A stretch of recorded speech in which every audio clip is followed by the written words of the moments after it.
Conservation Cafe. This is the last Conservation Cafe we have scheduled for the spring. We take July and August off, and we'll be back in September with more great speakers and possibly a different format. I want to give a special shout out to somebody who I think is on, Kathy Benjamin, who had helped me create Conservation Cafe 5 years ago and has continued to join us in the virtual space, even though we no longer get to benefit from her delicious baked goodies. That's what put the cafe in Conservation Cafe. I was wondering where my cookies were. Okay.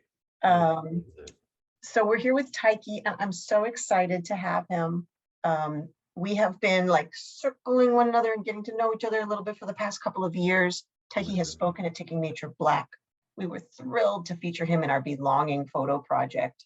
Just gorgeous, beautiful pictures. Maybe if somebody has the link handy, you can drop it in the chat so anybody can go look. Tykee has many, many, many roles and hats, and I'm going to let him mainly introduce the hats that he wants to put on tonight. But the two that I think are most relevant to make sure that we bring up are that he is the relatively new president of DC Audubon. DC Audubon is the actual National Audubon Society affiliate in the District of Columbia. Audubon Naturalist Society, which used to be called the Audubon Naturalist Society of the District of Columbia, has never been affiliated with National Audubon. So we have some Audubon name things going on. And the DC Audubon is at the cusp of some change under Tykee's leadership, which he'll tell you about and is all very exciting. Another thing that you should know about Tykee and his other affiliation that I think is really exciting is that he's a co-founder of Amplify the Future, which is an organization that has created the Black and Latinx Birders Scholarship Fund, which ANS has been really excited to support, mainly through marketing and sort of general affiliation. But we've also pushed on various occasions to have people make donations, and we've sponsored scholarships to our conferences, Taking Nature Black and Naturally Latinos. And it's just been a wonderful, wonderful thing that Tykee and another great ANS member, Orietta Estrada, have put together, probably with other people who I don't know, but those are the two I know. That's fair. And it's just a great concept to make sure that there are scholarship funds available all over the country for kind of obscure little things, right? And probably if you're a birder, you can get them in different communities and towns around the country. But this is the only one dedicated to Black and Latinx birders specifically, to help people go to school and study whatever they want to study when they're birders. So those are the pieces of introduction I wanted to make for Tykee. He can tell you any other important pieces of his background. He has a few of them in his actual virtual background, but I'll let him decide how much he wants to share about that. Before I turn over to Tykee, just a little bit more about Conservation Cafe and Audubon Naturalist Society. So our mission is to inspire residents of the greater Washington, D.C. region to appreciate, understand, and protect their natural environment through outdoor experiences, education, and advocacy. And our vision is to create a larger and more diverse community of people who treasure the natural world and work to preserve it. As I said, we have no affiliation with National Audubon Society. And in fact, we will soon be changing our name. We do not yet know what the new name will be. We know that it will probably not have Audubon. It will definitely not have Audubon in it. It will probably not have Naturalist, and it will probably not have Society in it. It will be a new name altogether. And that's because, as we've learned more about John James Audubon, very famous birder who inspired many with art and with science, we've also learned that he wasn't that great a guy, not even by the standards of our day, but even by the standards of his day. He had the opportunity to, for example, not return runaway slaves who he found, but instead he did. He made some other bad choices like that. So, and furthermore, we get a lot of confusion with National Audubon Society and DC Audubon, and we're ready to be done with that. So we'll be changing our name. I think most everybody on here knows, but I noticed there's a couple folks new to us, so I wanted to make sure to mention that. So over to Tykee. Wow, what a wonderful introduction. And for those wondering, yes, the currently named DC Audubon Society will be changing our name. And the currently named Audubon Naturalist Society have also talked to make sure we don't accidentally pick the same name. So don't worry. We're trying to make sure it doesn't happen twice. We're trying to learn from history.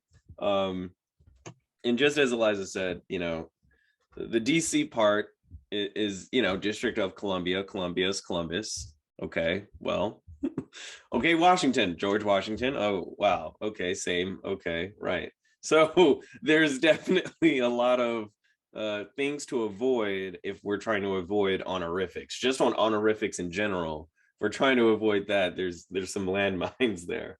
And I like that it's an ongoing conversation. So best of luck. Thank you. Same to you. Because yeah, I mean, when we think about what conservation is, we always don't think about the names, but the names are really important, and it does show a lot about who we are as people. So about who I am as a person, it is true. My name is Tykee James. I use he, him, his pronouns. Based out of DC. I'm on the Nacogchunk people's lands, and that is Brightwood Park, where I learned recently that I'm in the Rock Creek watershed, which is makes me happy to know a watershed, to know my home watershed. I think that's just part of my scientific literacy, you know, part of my ecological literacy. You know, how do I read myself in this environmental system that I'm a part of? And I from Philadelphia. That's where I'm from, and let's start there. So in Philly, I was born, but I moved to California, all the way on the other side of the map. Wisconsin and Texas, came back to Philly for my senior year in high school, where I had an opportunity to work as an environmental educator as my first job. And in that first job, my first assignment was kind of like given to me as a book report. Me and a cohort of other docents, docent is a word for teacher, in the same way that a docent would guide you around a museum and explain the connectivity to the present, we would go around the park and explain its connectivity to the present by interpreting the history of the ecology. But first lesson was study this species. And I was given a belted kingfisher.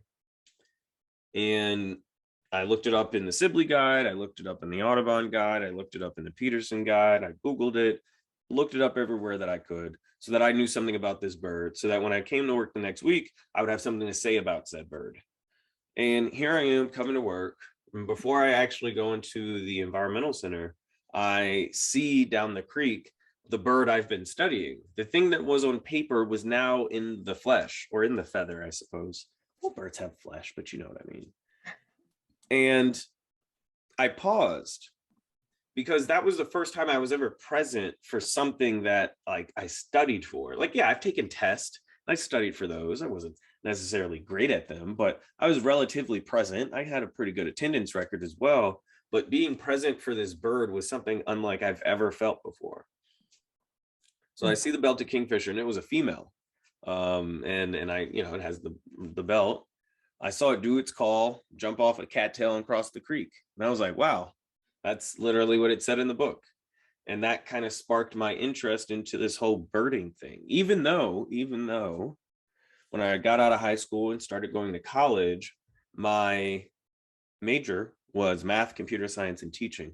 I was convinced that I was going to be a robotics coach, a math teacher, and the robotics assistant coach, and help the local high school get back into nationals with their robotics program. But I wasn't good at math. I wasn't good at computer science. And I was all right at teaching. If I could tell jokes, I was all right at teaching, but you can't write jokes into a lesson plan. That is just where I wasn't strong. And college, I didn't finish with a degree. All debt, no degree. However, I did have some experience in this environmental education thing. And I very randomly got a call from a state representative that where she asked if I would be interested in being the scheduler for her office. I said yes. And when she saw my resume and saw that I was an environmental educator for a couple of years, she asked if I wanted to advise her on environmental policy, which I also said yes. And so from that opportunity, I'm sitting, scheduling her with people, having constituents come in for services, state related, troubleshooting things. And I was also hearing from advocates who were not from my community, advocates who I agreed with, in the long form, I agree with. But when they would say things like, this is a problem in your community, and they were wrong because lead was the problem in my community, not fracking, it gave me a really bad taste of what environmental advocacy is. Because I was just like, it can't be this. I don't want to be a part of that. If this is what it is, I don't ever want to be an environmental advocate. Mm.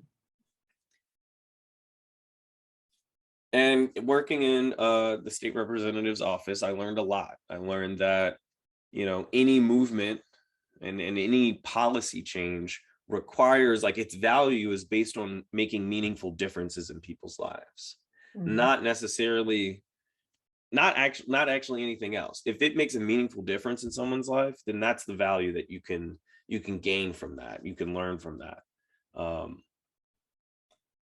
So working in her office for a few years, I really got into Philly politics, and I also got connected with the National Audubon Society when they were trying to build an environmental center in North Philly.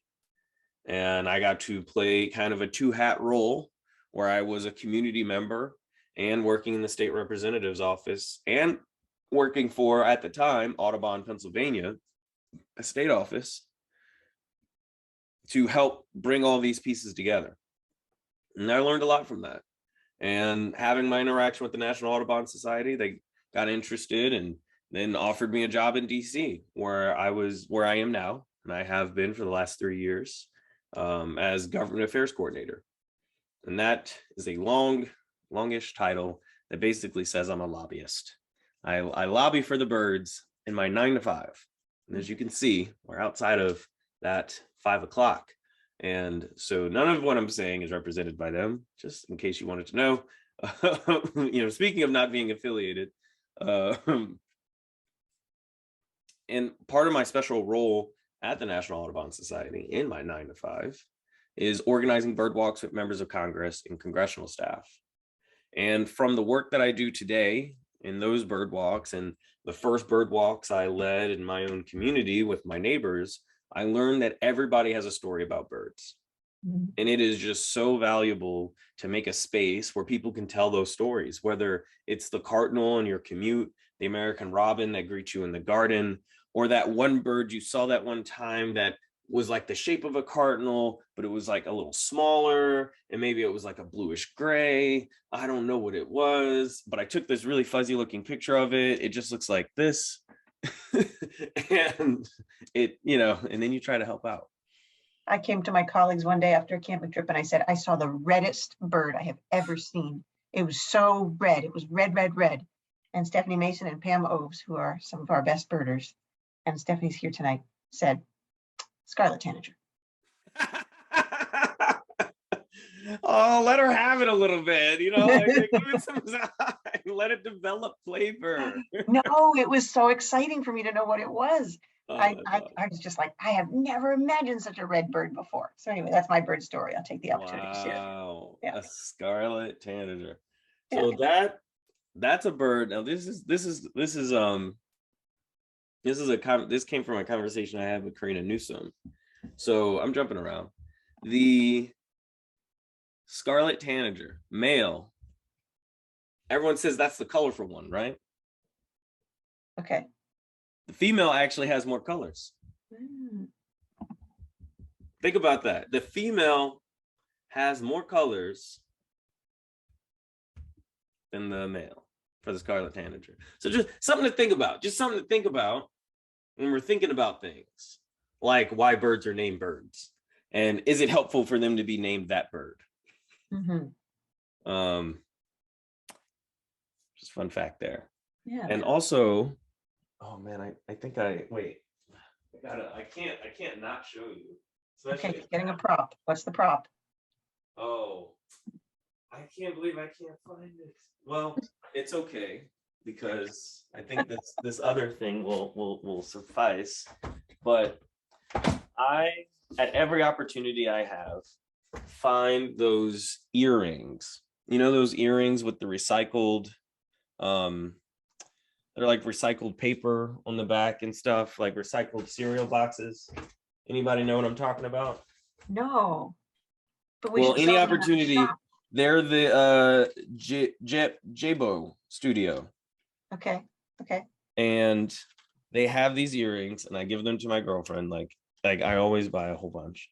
And here are their indigo. Wait, is it? Yeah, indigo bunting.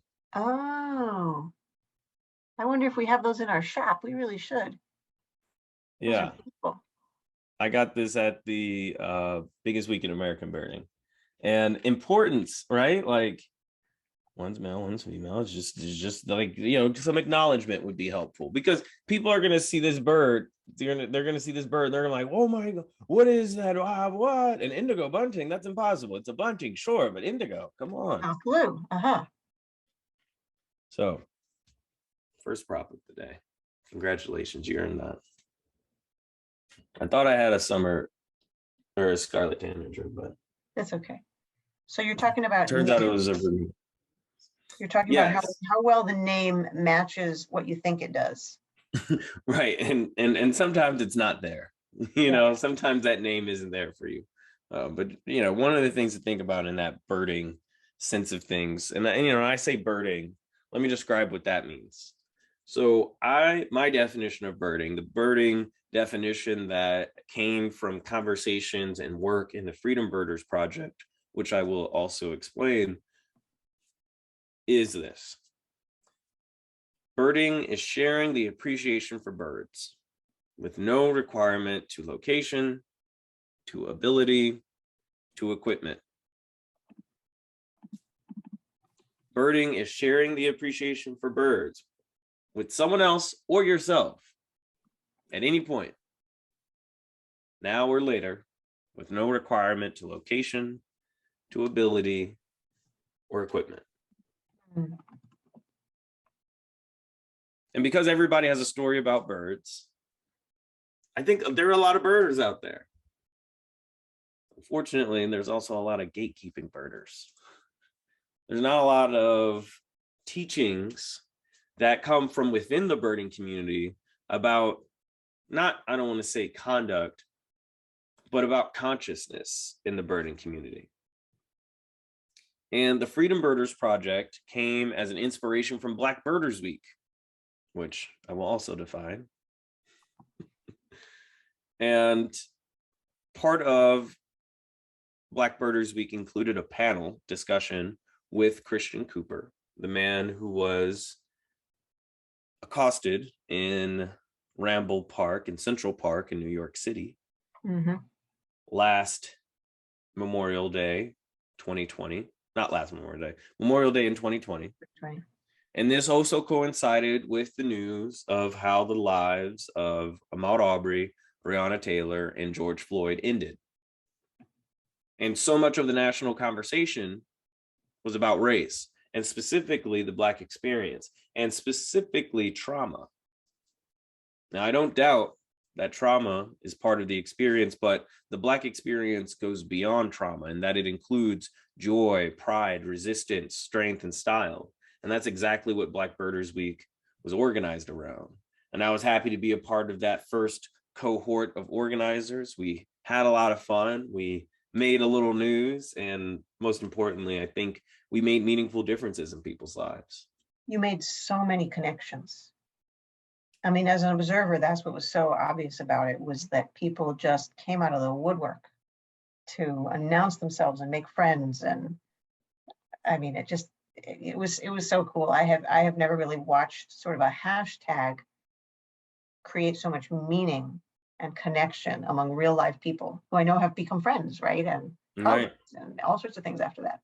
And from that first week, even the Black AF in STEM collective was formed that currently manages the organization of the week-long series of online events that we know today as Black Birders Week. But know that Black Birders Week is also local to DC.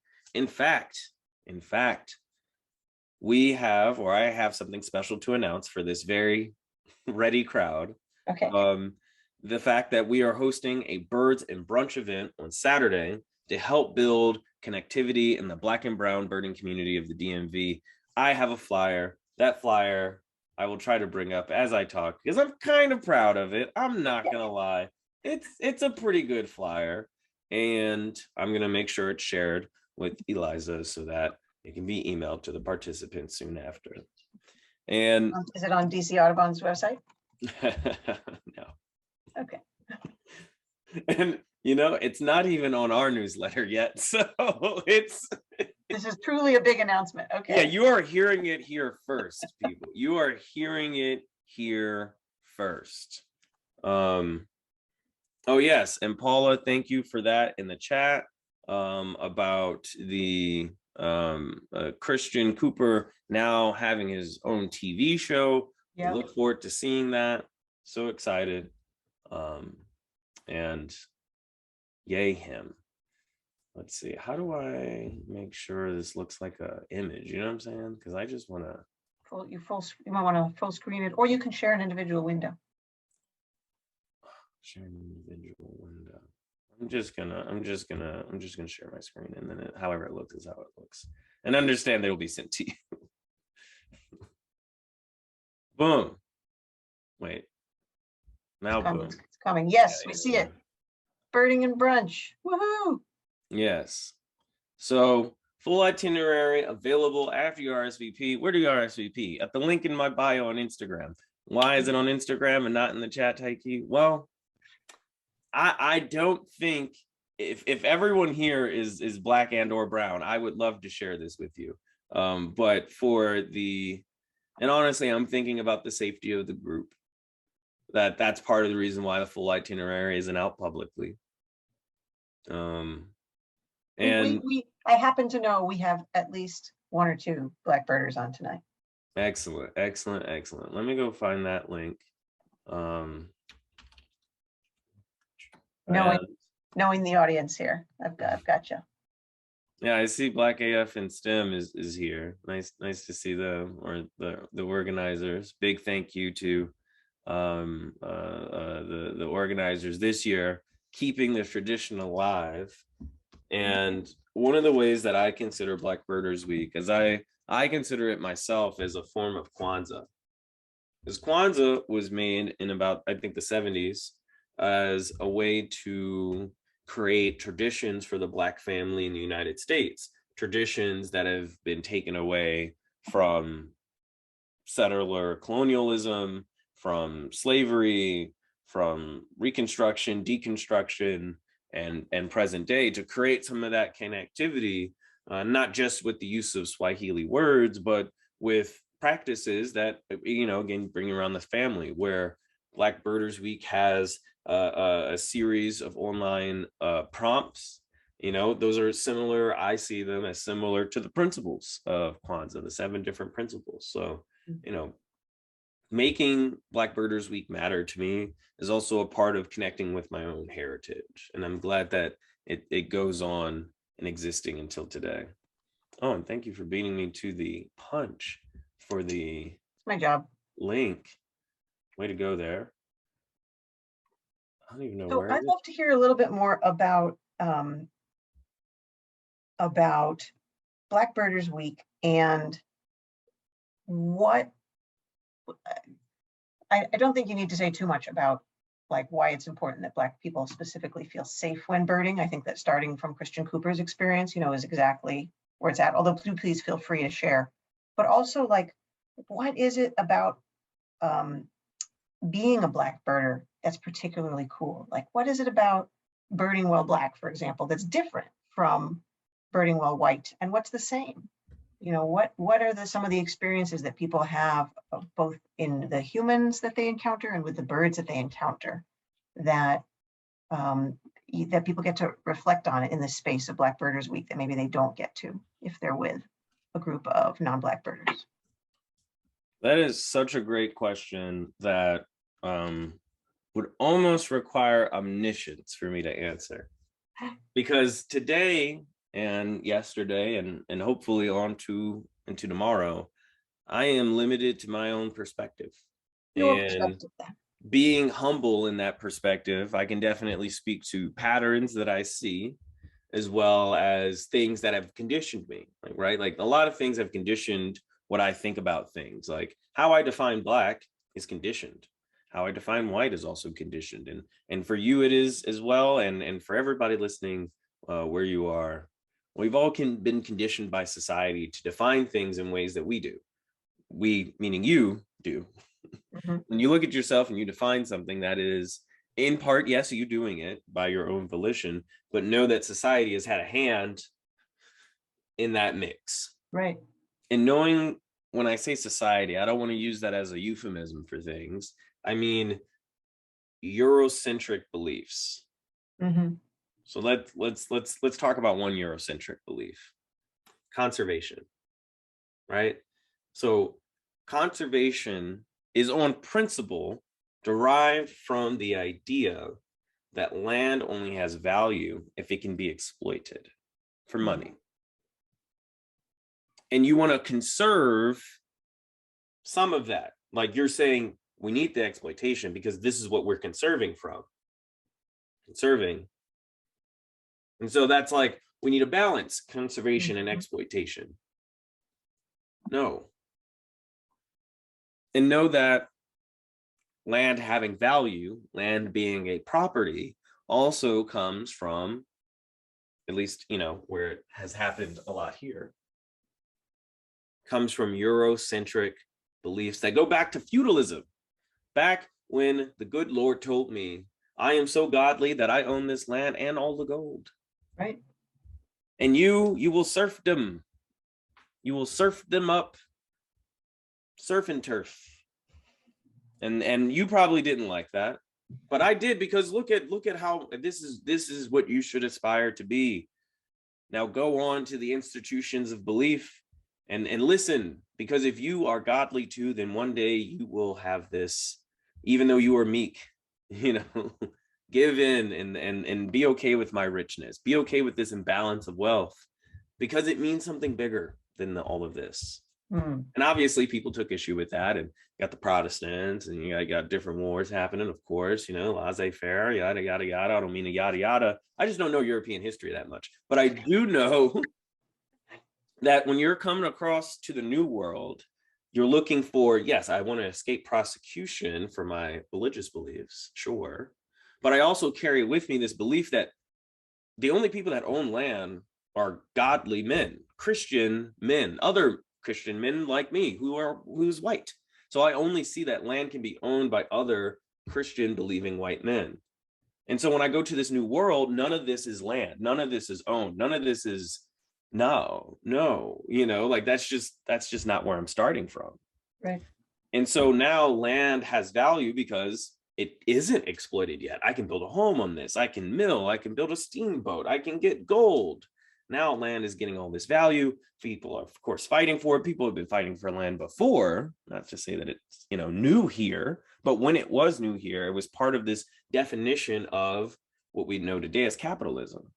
And this colonial settler mentality that dug into this, where it's part of your identity to achieve this thing. Achieving this thing means taking away from someone else. And that was greatness. That greatness is spilled over into the systems that have currently oppressed folks for generations, from colonialism and misogyny and racism and transphobia. It's taken all of these different turns and forms because it gets away from, again, where that original sin or originated from. That belief coming across the Atlantic about land's relationship to human, meaning me, a godly man, and as well as how I valued my life and how I valued and defined my legacy when I built upon that idea. And conservation is in that.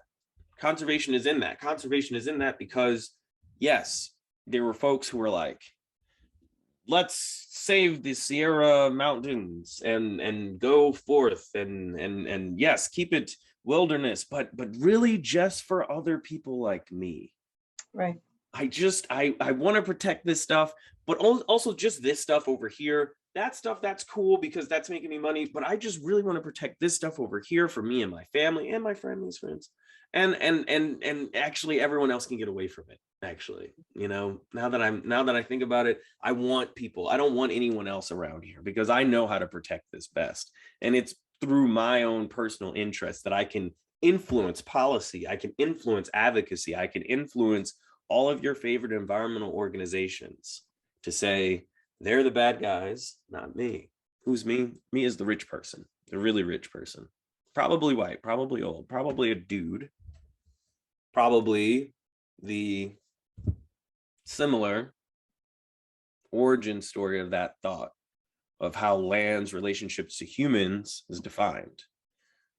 Now, that is really abstract, right? How do we break some of that down? Well, let's break it down in terms of thinking about, your question that comes from the talk, right? What do we mean when we decide to conserve? And what do we mean when we decide to conserve for birds? And what does that mean for people, right? So if we've made this decision to set aside, for example, in the case of, we have a really good example. If this conservation cafe was in person, we would have invited you to come to Wood End Sanctuary, 40 acres in the heart of Chevy Chase, Maryland, inside the Beltway, conserved from residential development as basically as a nature sanctuary, as bird habitat, set amongst what has otherwise become all around it houses, right? The famous and with Chevy Chase's demographics, which is very, very high income for the region, and very white, although certainly not exclusively so. Although historically it was exclusively so, written into the deeds. That's Chevy Chase was one of those places. Yeah, there are many places around the DC area that had those, and Chevy Chase famously was one of them, with deeds written in, excluding. I don't want to overspeak. We've studied and written about it before, but I don't remember exactly if it was like you have to be white or you just can't be Black and Jewish. It was I forget exactly which restriction it was. I was going to say, I'm sure they got creative, right? Because that's the new. Because nobody. I mean, I say this with quotations. Nobody wants to be a bigot anymore. That's not cool anymore. Right. Like the cool way is getting it in laws and being like really coy and euphemistic about it. So good awareness. Thanks. So there's an example, right? That would be very concrete. If we were together standing at Wood End Nature Sanctuary, we'd be on a place conserved specifically for wildlife, set in a suburban matrix that is very exclusive. And segregated at the time of its conservation. Right. So how do you, what comes to mind when you think about the kinds of decision making that create that, and what's good for the birds and what's good for the people? I will say that is excellent. I like that example. So let me start by saying that conservation today can make meaningful differences in people's lives. It's made a meaningful difference in my life. I'm on a career path in conservation, and part of what I was working at as an environmental educator was connecting my neighbors to the benefits of green infrastructure to solve issues like street flooding and urban heat island effect, by also getting them to appreciate the birds and seeing that everybody had a story about the birds and getting that story out and making a place for it. So I will say that, and I will add, there is a very helpful resource I always go back to when I think about orientation into this movement. We can call it conservation, we can call it climate, but I'm going to call it collective liberation. What are we doing to achieve collective liberation? What will it take for us to get closer to there? And let's take a little bit of a breakdown in explaining collective liberation. Just means all of us, regardless of who we are, how we come to who we are, we have self-determination. We have agency to self-determine what we want to do with our lives. And it's not a matter of being too poor. It's not a matter of being Black. It's not a matter of being a woman that you can't, or have obstacles, or you have an oppressive force against you. You have zero obstacles. You have a self-determination corridor for your life cycle, for your family's life cycle set up. That's what we're trying to go for. And so when I want to make the difference between what conservation achieves and what collective liberation achieves, I go into the point of, yes, making a meaningful difference in someone's life, but also enhancing their quality of living by establishing and achieving collective liberation, which is self-determination of all peoples.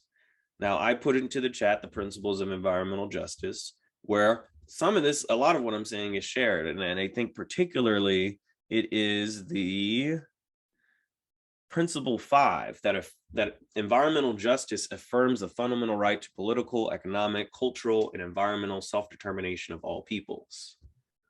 And if you use this word conservation or you use the word climate, sure, but if it's not about achieving that, if it's not about affirming that principle of environmental justice, then that is not making meaningful differences in people's lives. Instead, it is making really good news stories, or like it's making things look greener, which again goes into who funds those things. And who funds those things are the people who have benefited the most from the environmental movement. The white folks, the older, richer white folks who run, fund, and have benefited through this generation, through the last 3 generations from the environmental movement. And that's unfortunate, but I think it's because conservation is locked into the philosophical balance of exploitation of land. And I think the way to address that, because I know maybe that's a question, and this is crazy, hear me out. Okay. But if land and the environment had a right, if they had a right to live, if they had a right to be in good shape and in good condition, just like you or I, then we're talking about conservation differently. We're talking about climate differently. We're talking about environmental justice the way it should be talked about. We're actually talking about self-determination, because now exploitation isn't the thing that we're weighed against. Someone gaining money isn't the advantage that rules all advantages, like your personal health, the health of your children, the stability of your workplace, your political involvement. Like, you know, like there's just things now that aren't obstacles to you existing as a normal person, as an average person. I don't know what a normal person is. So let me ask you a question. This is an example that just came up, and if Renee's still on, maybe she can chime in and ask more about it. But we encountered a situation recently in the DC area where a foundation that owns some plots of land inside a floodplain along a stream stopped paying taxes on it, and it went for a tax auction for non-payment. And a conservation trust was interested in purchasing the land, or the local parks authority was interested in purchasing the land, but it had to go to public auction, and somebody bought it. Renee, if you want to turn on your you know, you can join this conversation. So it was sold just the other day not to any of the conservationists who wanted to put into conservation. So because they couldn't afford it, because it got bid right up. So there's a really concrete example of money that, well, basically that we couldn't talk about the right of the floodplain to exist, to be protected. We couldn't even talk about the right of the public to visit this parcel, because those things were only going to be possible if somebody found the money to bid against whoever this private purchaser was. We don't even know if it was a developer, but the money kind of ruled all. And there was no question of, well, couldn't it be taken for under eminent domain? No, the rules of the tax sale are that it has to be auctioned, and even the public agency had to buy it. This is in Fairfax County, where Renee, our Northern Virginia conservation advocate, was. So I'll let Tykee answer, but then if he has detailed questions, Renee can respond to them. Like, you know, how could thinking through an environmental justice lens have changed the fate of that parcel and the people who might have gained access to it? I think it's really unfortunate that things can happen that way, that, you know, private money in general can outweigh, like you said, the right for the floodplain to exist, the right for the public to enjoy its natural and scenic beauty. And just that, you know, in and of itself, you know, is a violation of environmental justice principles. I think it's also a bit of a lesson in the importance of organizing, because organizing can achieve what no individual can do. And hindsight's 2020. So don't, you know, I'm not saying this is the perfect thing to do because it's simple, but I think it would have meant something to organize around a goal, a fundraising goal, a money goal, a structure goal of, we're trying to build this thing, this car, and we need gas to fill it. People, we need your ability to fill this car with gas while we build it, because we're all going to have a role in this. because when we win, this is our responsibility to make sure that this is a right that is shared and in a scenic and natural beauty that is shared with the public as we intended it, and not to the, I don't know exactly how it would all work, but some organization buys the land and we trust that organization to do good. It is, I think, the people building power and coming together, being transparent about their self-interest and standing in solidarity, that makes that car not just move, but go places and take people to those places. And obviously, again, hindsight is 2020. I have no idea how difficult it was to even, capture what has happened thus far. So I'm really happy to hear from Renee what your perspective is and how things have been going. That's all really great insights. Thank you. It's hard. We all think about what energies we have and what priorities we have to elevate with that time that we have, and how hard something is to change. So I think that just everything that you said makes complete sense, and then applying that lens of time that we all have. For these properties, I don't know how. I'm not sure. It's a challenge. Now we'll be doing pretty much the things that you're saying, the fighting and the bringing people together to make sure that they don't be developed in an improper way. Right. Thank you. I mean, and being transparent about the self-interest is also something extremely helpful, because it's like, why do you actually care? Like, what do you have to lose if everything doesn't happen here? Because like, that's why you're organizing. You're not just doing this because it's a good idea or because you get free cookies at the end of it. You're doing this because this will make a meaningful difference in your life. Tell me what that meaningful difference is. I mean, don't ask it like that. That's just, it's a little weird, but that's kind of what I'm getting to, where it's just like, if this is a priority for you, we can tell. Yeah. Like there's a way to tell. But if it's not, yeah, that makes sense, because it's not, and that's okay too. That's why it's like, be transparent about your self-interest, what you have to gain, what you have to lose in doing this. Well, I want to say I appreciate what you're saying, but also there's this whole structure behind these are private properties that get sold for tax sales. Like, this is how it works. You came back to, let's organize and fundraise for it. But like, why did we even have to do that? They're in a floodplain. They're not technically developable. They shouldn't have even been sold. They should have just, gone back to the county or put right into conservation. With the sense of the word that makes it the most accessible, to all people. So there's like a whole lot of energy that we have to apply to organizing to combat the ills of a system that does not have justice at its heart, right? And if we could put justice at the heart of the system, then we could like live our lives with joy. I feel more joy, more birds, more space, more energy to focus on whatever we want to focus on, like our families. And I like that you say burning with your heart, because that's something I really believe in. And part of what I want to do in encouraging and leading with change with the birding community in the Freedom Birders Project, which I want to hit on as we, wow, already almost an hour has passed, and yes. I just feel like we just got started. The Freedom Birders Project gets its name from the Freedom Riders, who in 1961, May 4th, left DC to go to New Orleans.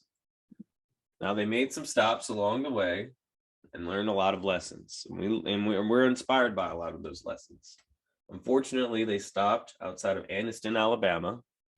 Hard to see because of the glare, but trust me. Mm-hmm. Because of racism. They stopped because of racial violence. So that picture of the burning bus, that's outside of Anniston, Alabama, where today a plaque stands from the National Park Service commemorating that. I think we look at what it took for them to get on that bus. You think about, yes, the strategy was to bring folks to the South from the North, not just to establish solidarity, but to also challenge the laws of integrated busing terminals. Mm-hmm. And to challenge those laws, they would have to break those laws, knowing that the Supreme Court said, hey, stop doing that. Cut it out. You're not supposed to be doing that. but people were, the states were still following and passing an unconstitutional law. So they went to challenge it. Now, to get on that bus, they knew that they were going to face violence. They knew they were going to face harassment, threats to their life, threats to their family. There were Black folks and white folks who probably for the first time in their lives saw an integrated bus, saw on that bus within themselves a big, deeper mission.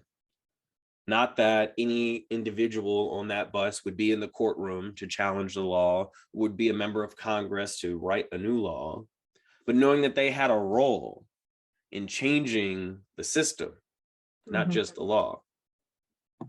Now, to get on that bus today, it is so important that we meet each other where we are. And I don't think there's a better way to do it than bird watching, because everybody has a story about birds. And when we start there, we can really start birding from the heart. And so the Freedom Birders Project seeks to create some momentum and some lessons around what it would take to do that trip again. Except maybe we call it the Freedom Birders Trail, that follows 10 states, DC, Maryland, Virginia, North Carolina, South Carolina, Georgia, Florida, Alabama, Mississippi, to finish in New Orleans. Now, obviously that would create a lot of questions around how do we get there? Are you going to take off work for a month and a half and just say you're freedom birding?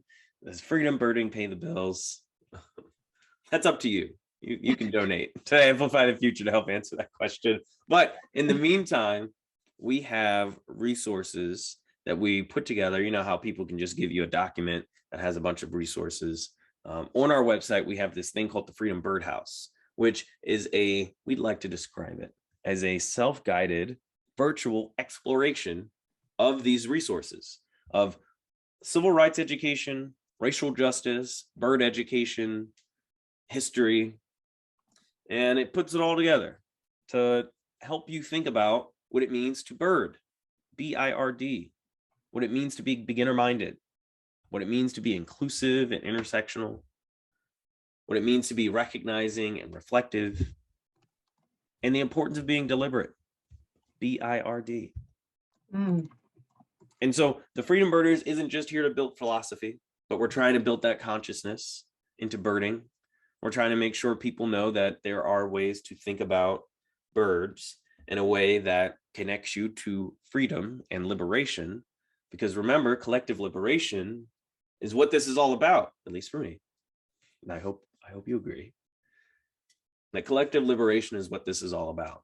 So when you're birding for freedom, you're birding because you want to achieve that. And so you're connected to the story of land. You're connected to the historic movement of people. When you start to understand the specialty of a rare bird, is that you think about that question. You think about, how did it get here, this place, not over there, but here. How did it get here? That is so fascinating. That's what part of what describes the rarity of this bird. But then there's so many different ways you can describe that rare bird. You know, it's an early migratory bird. It was blown in from a storm. Sometimes there's just no explanation. Sometimes there's just a least bidder in on U Street and you just have to see it.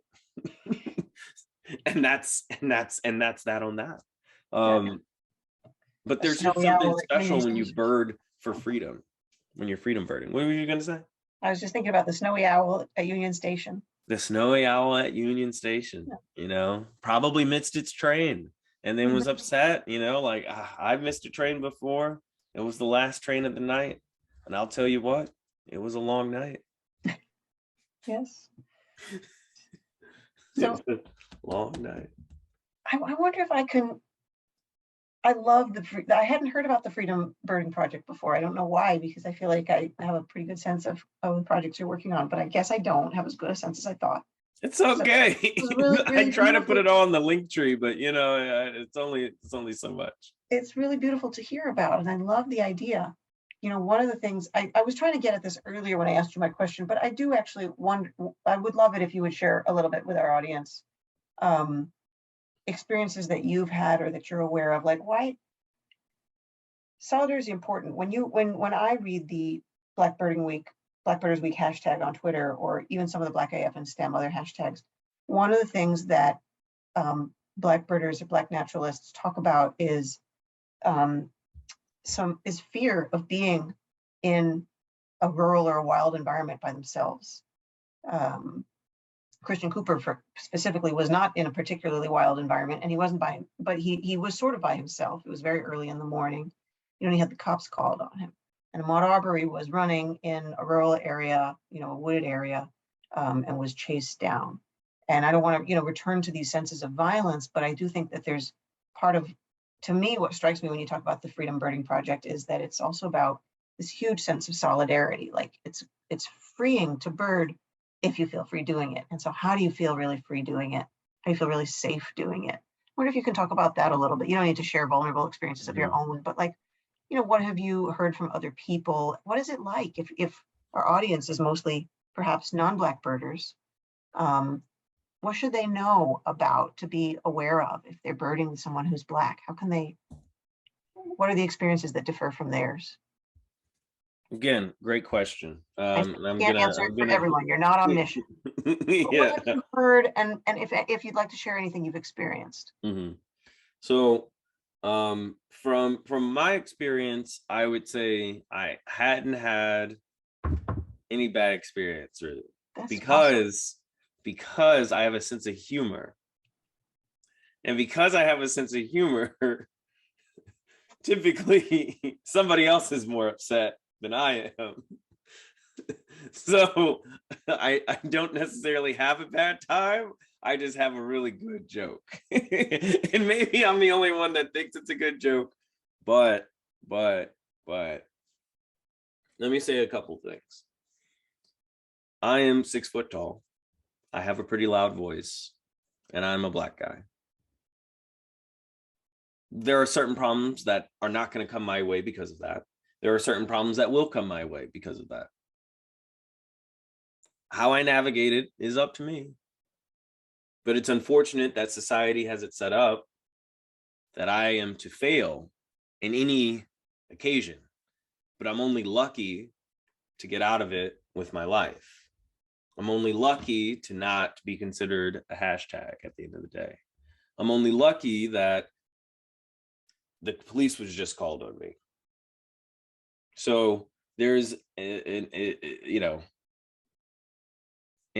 uninvisible, so a visible, but think of it as invisible, but it's uninvisible force that makes a difference in the way that I interact with society than someone else who may be 6 feet tall, a loud voice. Maybe they're left-handed too, but they're also white and they're a woman. It's a different experience. There are things that we may be able to relate to in the waters that we swim in knowing that, well, in these waters, this is how I have to swim in order to not drown, in order to not get eaten by a shark, or however the metaphor goes. And it's like, well, I respect your swim, but I do wish that everyone could swim very easily.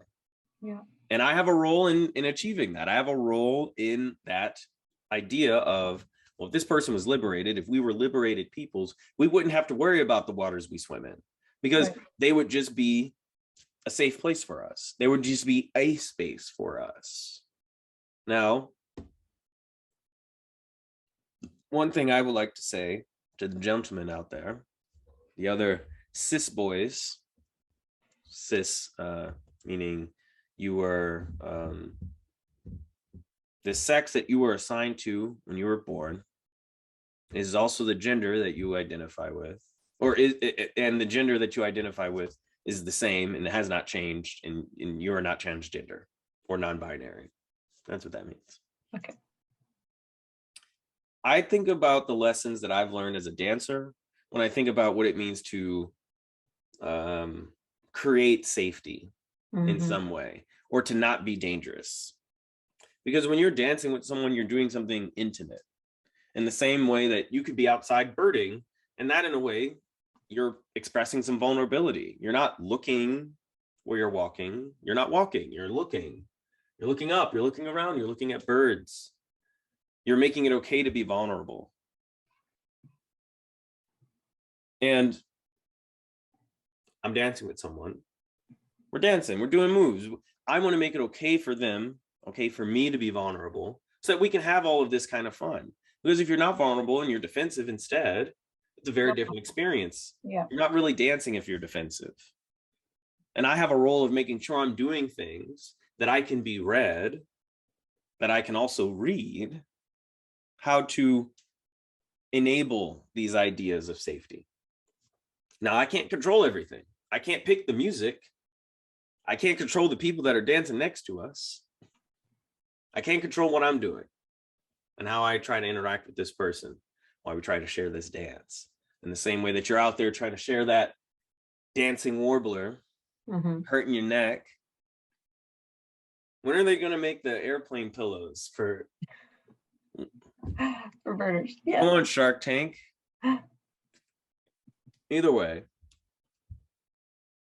I think the males can learn a lot. The other males like me can learn a lot about how society has conditioned misogyny into what we may call basic interactions that make things unsafe for people who are not dudes like us. Mm-hmm. And there's, I think, a whole school that we could go to of thought around how to not do things, how to uncondition things. And I think that can happen in an audience of just us fellas. But I think a lot of the material, I think a lot of the expertise and a lot of the wisdom already exists. And it comes from the people who aren't us. And it happens when we listen to them. And so listening is the first thing I would say about creating safety in the outdoors, creating safety on the dance floor, creating safety wherever you are, is listening. Mm-hmm. You probably may not be aware of the privileges that you hold and the safety that you wield, and how like that isn't solidarity to say, yeah, everyone's welcome here. Solidarity, right? Am I right? No. Solidarity is also an action, not just an invitation. Now, it can get really circumstantial in where this goes. That's why I kind of want to relate it to me and dudes like me. But relate this idea of what privileges you may hold, what powers you may have about what your impressions are in being outside and birding, and how maybe someone has the exact opposite feeling. Mm-hmm. Like, you may love birding in the summer because it's your favorite time of year. I hate birding in the summer because all the leaves are in the way. Get them out of the way. I want to see the birds. I'll take the weather. Give me the birds. Get away the leaves. It's probably hard for you to empathize with that because you're like, I'm a summer person though. I literally cannot step out of these shoes. And that's okay. That's okay. But you have to realize that I'm in shoes that I'm also not able to get out of. But we have to walk this path together.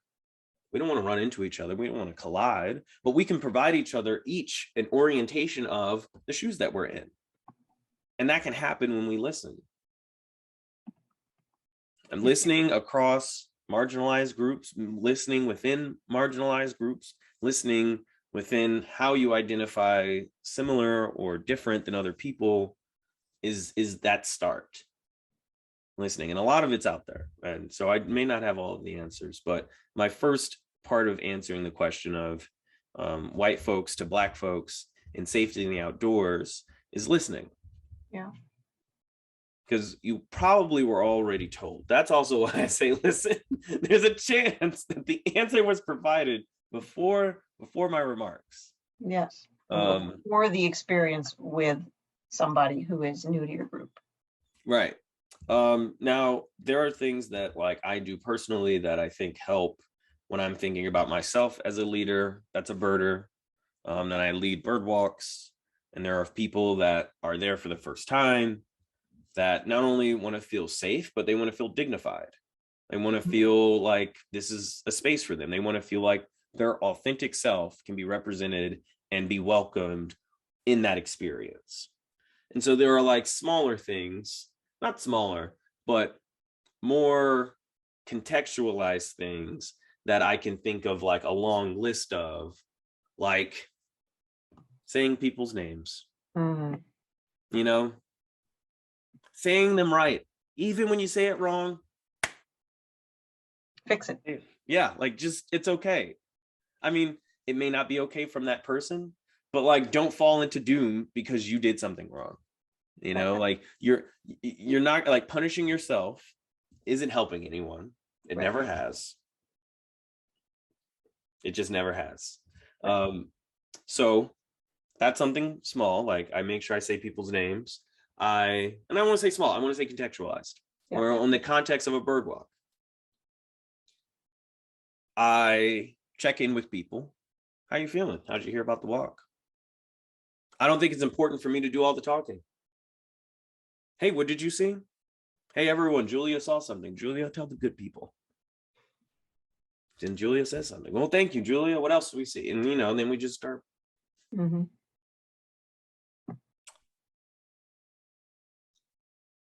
I think I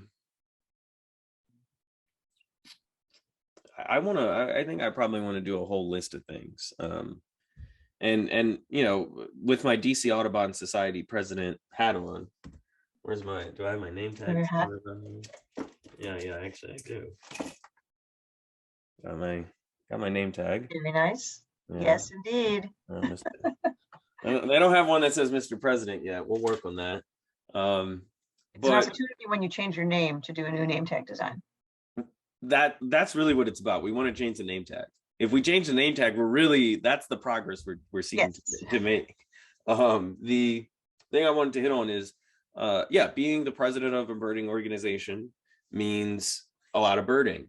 And I think that also means a lot of responsibility in interacting with the public membership, donor or not, that deserve safety and dignity when they go on experiences with this organization. Mm-hmm. And I will seek to it. I'm not going to make too many promises, but know that I am committed to finding out how to best orient and guide our future bird guides for bird walks in the District of Columbia, because y'all are getting all my announcements before I even put them in the newsletter. By next year, we will have a bigger board and we will have more volunteers. So much so that whenever we do a bird walk in DC, there will be a bird walk in every ward that same day. And so once a month, there will be a big day in DC. Oh, wow. Because we have that many birders, we have that many places of birds, and we have that many birds to see in all 8 wards. So many times I hear stories about folks who have never left their neighborhood and are now birding here for the first time. So many times that people said, I've lived in this neighborhood and I've just never walked down the street. In fact, I, in Brightwood Park, only went to Fort Slocum this year. I mean, I moved here last summer, but like I never thought I would go to the park that's down the street from me. I thought I would always go to Kenilworth or Anacostia Park. No, it turned I can go to more places. And that was really empowering. That made me feel a lot more residential and not just presidential, if you know what I mean. Let me stop. I would say, learning that you live in Brightwood Park, Tykee, makes us neighbors. I live in Petworth. We're very close together. Oh, wow. I'm actually going to walk to Petworth later to get some empanada disc, because after this, I'm making buffalo chicken empanadas, because I haven't made it in so long. I got everything I need, and I just want to make it. So awesome. Yeah. that's the plan. That means we're neighbors. I'm not a birder, but I do know a lot of great parks all around our neighborhood. So right. Okay. Feel residential together. Yeah, we'll talk. So yeah, hearing that idea. Interrupt you badly, but I do want to say, as moderator, it's 8:10. We will finish precisely at 8:30. That means I want to make sure the audience has time for questions. And what a great way to turn it over. Hello. I've risen to the occasion to answer the questions.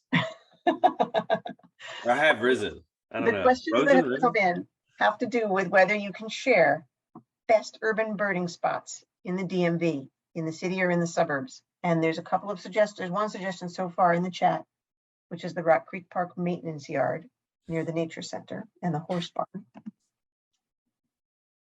Oh, we've got more suggestions coming in. Do you have any to add that you are willing to share? Yes, absolutely. I highly recommend Kenilworth Park. And I recommend it because that was the place that I went when I did the belonging photo. Every time I see that, I'm like, what am I scratching? I have nothing there. There's nothing there. Anyway, Kenilworth Park, National Park Service. Really cool looking place, really cool history, and some interesting questions to answer. Like, why isn't there a sidewalk to get to Kenilworth? The neighbors are right there. Right In there. order to get there, you gotta, like, imagine you have a stroller. You gotta get off the curb into the street with the stroller. No pathway. There is a stop sign, sure. So because there's an intersection. But then you got to go up the ramp. It's basically a ramp. When you have a stroller, it's a ramp. You know, it's a small incline if you're just walking around, if it's that easy for you to walk. Like it's not a very walkably approachable place. And I would almost say the same thing about Rock Creek Park. Whereas like the entrances on the west side are easier than they are on the east side. I would argue Rock Creek Park is better for hiking than it is birding. But if you have a car that can take you right there, then like you're good. But I'm over here on the Shoelace Express, choo choo, and I'm a little picky about where I walk. I broke my ankle last year, 2 years ago, and it's fine. It's not broken anymore, but it definitely made me think about, well, what's the difference between birding, kind of walking, standing, walking, standing? That's a lot more kind of stress than just walking. And so I think about, where do I want to do that? And how do I want to get home? And those questions are harder to answer when it's the Rock Creek Park maintenance yard. But I don't disagree with the numbers. The numbers speak for themselves. The numbers speak. A lot of birds there.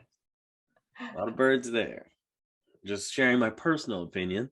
That is slightly informed by the fact that living in Brightwood Park, I can take the E4 to drop me off relatively close.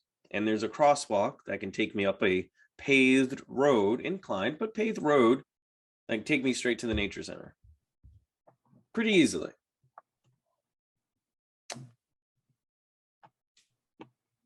Other place to bird. This Friday, I have a bird walk. No, not this Friday. Slow down. Slow down. Everybody, slow down. I do have a bird walk this Friday, but it's for congressional staff, so I'm sorry you're not invited. We can't come. You would just be bored. You would just be bored. June 18th, I have a bird walk at Anacostia Park near the roller rink. Okay. And it's called Connecting Land, Sea, and Sky, in partnership with the Anacostia Riverkeeper. We bird for an hour, and then we boat for an hour. What? So we just bird around Anacostia Park, and there's a bridge. There's a nice little land bridge thing that gives us some canopy viewing. The easiest type of birding you can do. Canopy, like we're looking down, not up. Like, wow. Get some good birds there, get some good sounds of birds. We get also weird things on the tracks. Like there's train tracks. One time we had turkey vultures on the track. And that was like kind of cool because I was like, what? Also, you know, there's a nice little like canopy over, like there's a good shaded path after the bridge part. And yeah, we connect land and then we get on a boat. We get some ecological and historical interpretation of the river that helps us understand the context of where we're birding it more, because now we're seeing it from a bit of a different angle. Mm-hmm. And y'all are getting all of the breaking news. Oh wow, you found it quick.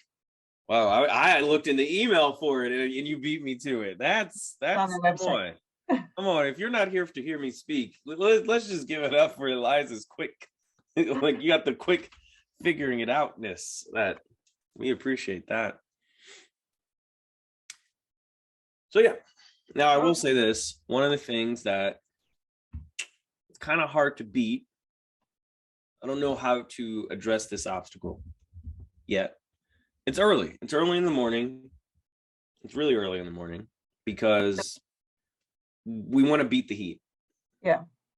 And then it's also early too early for you to get on Metro and get there on time. Right.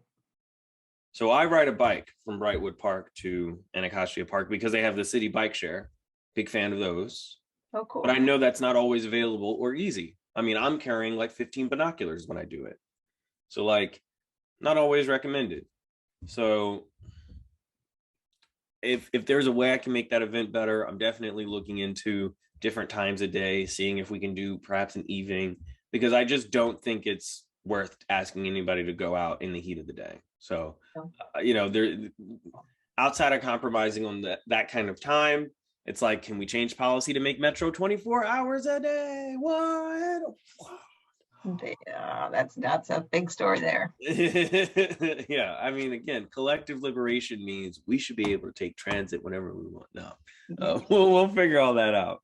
But that's something that I look at in one of my events and when I reflect in. But yeah, that's a fun place to bird, a fun birding experience. You get on the boat, you get to see the eagles. Everyone loves the eagles. Osprey fighting eagles. Learn about the history of Anacostia River also teaches you a lot about the history of DC and how environmental degradation has been so defined and concentrated in that part of the district, while the Black population also coexists, uncoincidentally, of course. Right. So thank you for throwing that into the chat. Please RSVP. Amazing history of the skating rink itself, and maybe even go skating right after the boat trip. Maybe go skating right after. If I could fit binoculars in the same bag that I can fit my roller skates into, I would do that. I bird, boat, and bounce. Yes. Well, you don't have to. They'll rent them to you there at the National Park Service if it's open. Oh, but I don't think if you're a good skater, you want your own skates. All right. Yeah. I don't think you understand. Like, I don't understand. It's true. I don't understand. It's a whole thing. Like, the left one is called June and the right one is called Teenth. You know what I'm saying? Like, I can't split them up. I can't get some other, like, I gotta bring my joints. Oh man. So I also bike commute. I'm gonna get you a little trailer that attaches to those city bikes somehow. Okay, I've got another question for you. Ann Lewis of City Wildlife says, "Great talk, thank you." And Ann, do you just want to come on live? Can I make you? Yeah, what's up, Ann? Ask your question. I wrote a letter of support to stop getting birds getting got by buildings. Just swat birds out of the sky. They just literally reach out and just. Yeah. They need to stop. Yeah. And then Natalie doesn't have a question, but she does have something lovely to say. So I'm going to have her come on to panelist too, if you don't mind, Natalie. You can say no. But thank you, Julie. Yeah, thanks, Julie. Hey, yeah. Go ahead, Ann.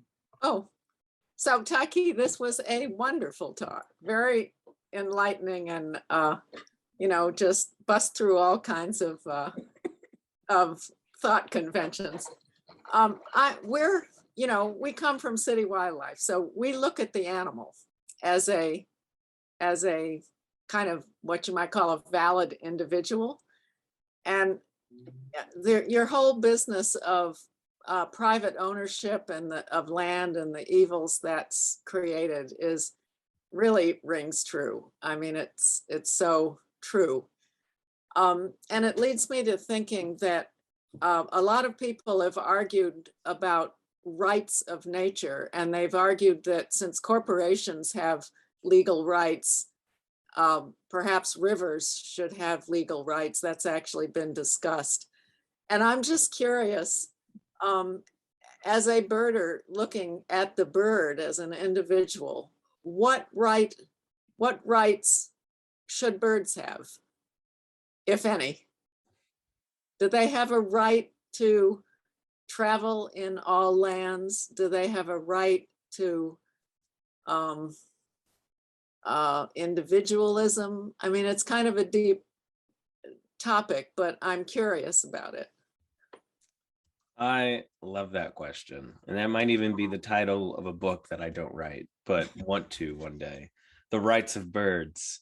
And when I think about that, my first instinct is to say, well, they have the right, objectively, with the exception of a few, they have the right to defy gravity. Yeah. Just saying, that's just on the face, that's true. Some of them do, most of them do.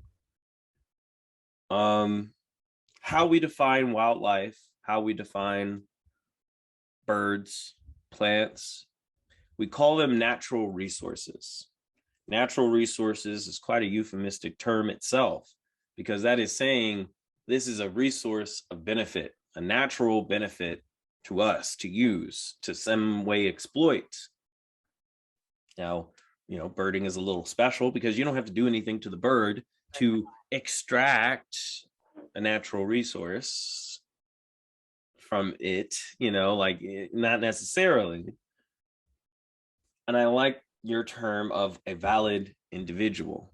Yeah, me too. Because valid individual defines a couple things for me. Yes, validity, meaning you exist, therefore you exist. And by existing, we acknowledge that, in a very humane way. But then also to have rights, like the river would, or like the mountain would, that 100% makes sense. Because if the bird is affected by the oil spill, we have the Migratory Bird Treaty Act today to help define the right for birds to migrate without the obstruction of oil in their faces. And that right was right, I'm using this euphemistically, was violated, and then a punishment was then issued to provide some type of restorative justice. And I use that term in italics because restorative, in the imbalance of wealth, it didn't really restore that much, in the just in the sense of like BP oil still made so much more money than the money that was put into actually restoring the damage that they caused. And can you ultimately put a dollar amount on that damage? Like, it's obviously would be so much more than any settlement could probably estimate. But that is a bit of a practice of what it would be like to see that nature has a right to live, and nature being the wildlife, nature being the bird. And I like the idea of thinking about even the bird's name as part of recognizing its validness as an individual. That, like, should the bird be called McCown's Longspur? Yeah. I don't know who McCown is. I don't know what part of the McDonald's menu that's on. But that doesn't tell me the type of bird that it is. I think I want to know, at least in our relationship with nature, that we try to, identify each other as valid individuals. Telling me that this is an indigo bunting, I would question its validness. I would be like, that's not indigo. You're lying to me and the color. So I think that also goes into better names for birds, bird names for birds, if you will, and I shall. Oh, that's a really great question. And yeah, birds should have rights, and the rights for birds would be, I think, first among many, better names, and right to not fly into buildings. In the same way that I described, humans should have self-determination corridors. That's what we call migratory corridors, or green corridors, job corridors, park corridors. So we have this idea. I just think that it's kind of close, where it's just like conservation can achieve some meaningful differences in people's lives, but that's different than achieving collective liberation. Not to reject one, but we just have to acknowledge that conservation element is attached to the balance of exploitation. And it's hard to fight against that balance when, yes, some private person can just buy up all the land. And what are you going to do? Make more money than me? Impossible. Are you going to build power? Now I might fear you. But then at the same time, yes, I like the idea of wildlife having rights. Well, I'm going to let Natalie close us, Tykee. Oh yeah, I'm sorry. That was such a long answer. End at 8:30. That is a big commitment I make to all of our Conservation Cafe speakers and audiences. Like, exactly when we're going to be done. We're going to be done in 3 minutes. So Natalie, I'll let you close us out with your comment. You can be a short question if you want, and then I will give us the final wrap. So go ahead. Well, thank you. I don't have a question. Like I said in my comment, I just thought that this was a wonderful presentation. This is my first time seeing you speak, Tykee, so thank you. I'm glad I was saw this event and was invited to join. And I just really appreciated learning from your perspective and just hearing some of your insights. It was really valuable to me. I did really love when you said about giving people the space to share their stories. That really kind of struck with me. I teach people mostly about reptiles and amphibians because that's what I used to study as Oh, well. you're one of those herpers. We So were just talking everybody has about a that. story about turtles. But I love that too. I mean, I teach about water too. That's my main job now. But everybody has a story, and I think that just really struck I wrote that down because I want to keep that in mind whenever I'm doing any kind of education program, to really allow for that space for people to share whatever their story is. So thank you for sharing some of yourself with us tonight and your time, of course, because this was wonderful. So that's all. Thank you. Oh, thank you. I could not have put it better to close out. It's like Natalie was a plant. So thank you, Tykee. Thank you to our wonderful audience. Yeah, thanks to everybody so much for joining us this recording.